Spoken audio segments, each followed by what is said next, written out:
өнгөрсөн оны төсвүүдээр 500 орчим тэрбум төгрөг шилжчихсэн. За энэ оны төсвүүдээр 800 тэрбум төгрөг тусгагдсан.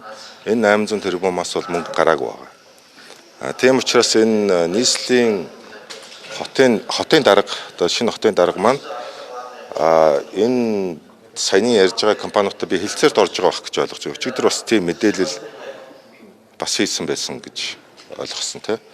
Тэгэхээр хэлцээрт орж энэ маршрутыг өөрчлөх, төсөвт өртгийг бууруулах асуудлаар би одоо хэлцээр хийгдэх ёстой гэж ингэж үзэж байгаа. Энэ нийслэлийн төсвийн замбраагүй байдлыг зарим гишүүдэд овоос төржиж гэж үзэж байна. Тэгээ 126 гишүүнтэй шүү дээ манайх чинь. Тий. Яг хэдэн гишүүн тэгж байна?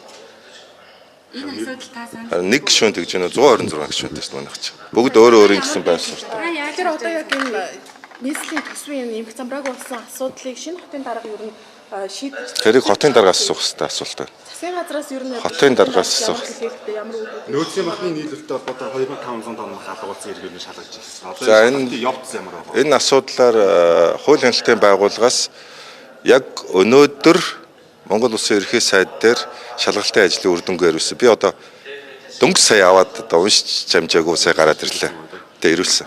Хууль хяналтын байгууллагаас дүгнэлтээ гаргаад харин тийм хууль хяналтын байгууллага хяналт шалгалт хийгээд дүгнэлтээ ерөнхий сайдад яг өнөөдөр сая яг энэ цагийн байдлаар ирүүлсэн. Би уншиж чадаагүй. Сая дөнгөж сая өрөндөө. Тань зөв махны үнэтэй холбоотой мэдээлэлсэн таныг Одоо би хууль хяналтын байгууллагын гаргасан дүгнэлтийг уншия та.